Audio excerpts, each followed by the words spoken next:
Halo Sobat Petani Ikanila, kali ini saya ingin menjawab pertanyaan dari salah satu sobat kita yang berkomentar di video saya mengenai tentang cara budidaya ikan nila dengan menggunakan sistem kocor tanpa menggunakan mesin aerator ataupun water pump. Nah, banyak sekali dari teman-teman yang budidaya ikan nila sudah menggunakan aerator ataupun water pump, tapi kenapa ikannya banyak yang mati? Oke teman-teman, silakan kalau ingin budidaya atau ingin memulai usaha budidaya ikan nila, silakan teman-teman tonton dan simak video saya dari awal sampai akhir ya. Oke, sebelumnya saya ingin mengucapkan Assalamualaikum warahmatullahi wabarakatuh. Selamat pagi, selamat siang, dan selamat sore untuk sobat semua yang ada di sana ya. Nah, dalam proses budidaya ikan nila yang mungkin teman-teman sudah memulai ataupun belum ya, ini saya ingin memberikan sedikit pengalaman yang saya sudah terapkan atau sudah saya praktekkan dalam proses budidaya ikan nila sistem kocor ya, tanpa menggunakan mesin aerator ataupun water pump. Dan saya ingin membagikan sedikit tips untuk teman-teman ketika awal tebar ikan nila supaya tidak banyak yang mati ya. Oke, simak dan tonton video ini dari awal sampai akhir. Yang pertama yang saya ingin bahas adalah mengenai tentang cara awal tebar ikan nila supaya tidak banyak yang mati. Tips dari saya yang pertama yang harus teman-teman ketahui adalah ketika teman-teman membeli bibit ikan nila, teman-teman harus mengetahui terlebih dahulu bibit ataupun kualitas bibit tersebut. Bibitnya itu ada terindikasi jamur ataupun tidak. Nah, karena kalau teman-teman tidak mengetahui ilmu dasar ini, teman-teman pasti akan selalu membeli bibit yang ada indikasi jamur ataupun penyakit ya. Teman-teman harus tahu ya, penyakit jamur itu seperti apa sih? Coba teman-teman nanti di browsing di Google ya, jamur pada ikan nila ataupun penyakit pada ikan nila itu cara fisik itu bisa diketahui seperti apa. Nanti gambarnya pasti ada ya teman-teman. Nah, dalam proses budidaya ikan nila sistem kocor seperti dalam video saya ini, itu lebih beresiko apabila teman-teman tidak memilih bibit yang bagus ataupun bibit yang sehat ya.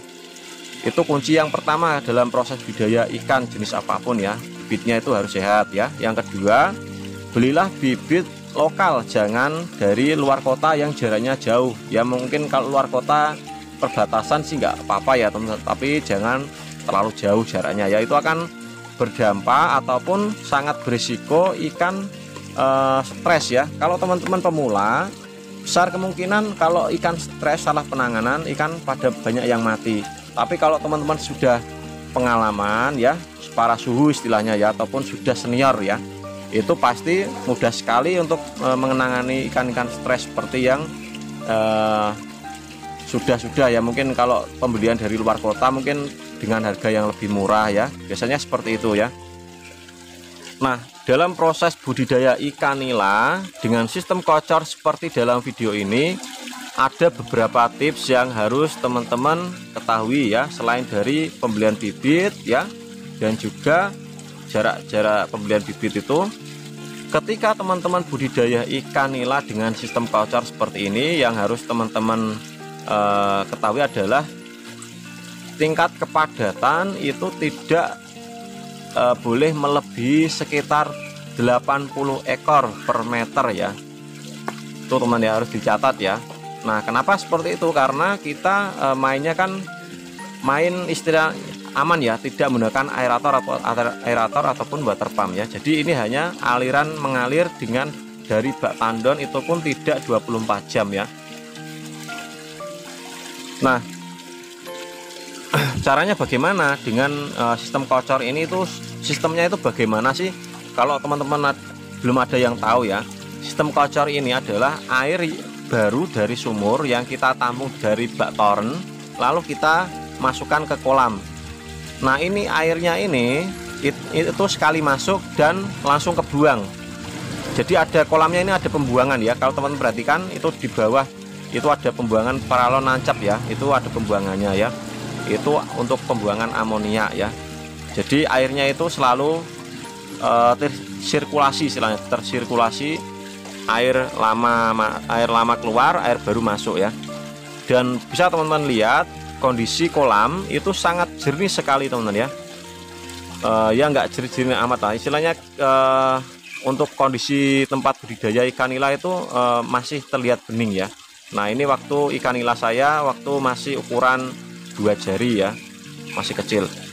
Nah untuk proses pergantian airnya pun ini sangat aman sekali. Kita ganti di sekitar 1 bulan mungkin ataupun 3 minggu sekali kita ganti air ya. Karena kenapa bisa awet, tidak seminggu sekali ataupun 2 minggu, ataupun ada yang juga yang 5 hari sekali atau 3 hari sekali ya. Nah karena ada yang berkomentar seperti ini, Bang itu pasti ganti airnya 3 hari sekali ya, atau 5 hari sekali atau 1 minggu sekali. Nah menurutku seperti ini teman ya. Kalau semakin sering kita ganti air, besar kemungkinan ikan akan lebih mudah stres ya. Maka dari itu saya memilih sistem kocor ini supaya airnya itu tetap terjaga, tidak menumpuk amonia ya. Jadi kita setiap hari atau 2 hari sekali itu buang amonia ya teman-teman. Jadi paralon ini tuh kita miringkan sedikit, kita kurangi volume airnya, bagian dasarnya kita buang kurang lebih sekitar 5 ataupun 3% ataupun 10% ya, supaya airnya tetap terjaga. Nah perlu teman-teman ketahui, dalam proses budidaya ikan nila sistem kocor seperti ini, banyak yang bertanya, Bang apakah itu airnya mengalir 24 jam? Nah jadi dalam proses budidaya ikan nila sistem kocor ini airnya tidak mengalir 24 jam. Maka dari itu saya bilang apabila ada pemadaman listrik mungkin 2 hari ataupun 3 hari itu enggak jadi masalah ya. Ya bedanya adalah mungkin kalau kita tidak menyalakan kocoran ini, bedanya adalah nanti airnya akan berwarna istilahnya apa ya, pekat lah ya. Jadi mungkin setelah mati mungkin 2 hari ya, itu kita langsung nyalakan lagi, kita tap air 20% ya, kalau mungkin pemadamannya itu sangat lama sekali. Tapi kalau 1 hari itu nggak masalah teman ya. Kadang saya juga 1 hari full nggak saya nyalakan, kocorannya itu aman-aman aja. Nah dalam proses budidaya ikan nila dengan sistem kocor seperti ini tuh kelebihannya adalah memang dia lebih tahan oksigen rendah ya. Tapi kekurangannya adalah pertumbuhannya itu agak lama ya. Dan untuk tingkat kepadatan ya, mungkin ada yang teman-teman yang bertanya berapa jumlah tebarnya yang ideal, yang bagus Bang. Nah idealnya adalah sekitar 50-70 ekor per meter ya, itu yang bagus. Itu memang kan tanpa mesin ya teman, jadi tidak bisa tebar padat seperti sistem bioflok ataupun air deras ya. Tapi untuk ikannya sendiri teman-teman bisa lihat ya, sangat gesit sekali, nafsu makannya sangat bagus ya. Dan untuk jenis pakan ya, ini juga sering sekali ditanyakan oleh teman-teman. Jenis pakan yang saya gunakan urutannya adalah ketika kita awal tebar kita menggunakan saya menggunakan pakan PF 500 ataupun PF 1000 ya. Itu sampai 3 minggu atau 1 bulan. Lalu setelahnya kita ganti pakan min 1 sampai 1 bulan. Lalu di usia 3 bulan kita kasih min 2 ya. Sesuaikan aja ya. 1 bulan sekali kita ganti pakan. Jangan kita langsung kasih pakan min 3 ya, karena akan memperlambat pertumbuhan ikan nila kita ya. Dan penyebab kematian terbesar ketika kita budidaya ikan nila adalah pertama, tingkat kepadatan yang sangat tinggi, oksigen menipis ya. Yang kedua, ketinggian air tidak diperhitungkan walaupun kita menggunakan sistem bioflok ataupun ras atau air deras ataupun sirkulasi ya. Kalau ketinggian airnya ini sangat dangkal, itu besar kemungkinan ikan akan mudah kepanasan dan overheat airnya sehingga ikan akan pada mati ya. Ketinggian yang bagus airnya adalah minimal itu sekitar 40 ataupun ya kalau terpaksa 30 cm juga nggak apa-apa, tapi kepadatannya harus 50 ekor ya per meternya itu ataupun 40 ekor ya, jangan sampai terlalu padatan ya. Dan untuk teman-teman sekian dulu ya info dari saya, semoga video ini bermanfaat, dan apabila ada suatu kesalahan kata dalam penyampaian saya dan ada kekurangannya saya mohon maaf yang sebesar-besarnya kepada teman-teman ya.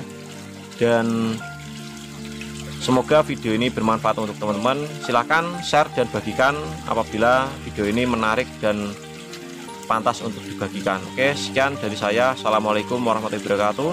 Salam petani kanila Nusantara, salam jos ya, sukses selalu untuk teman-teman.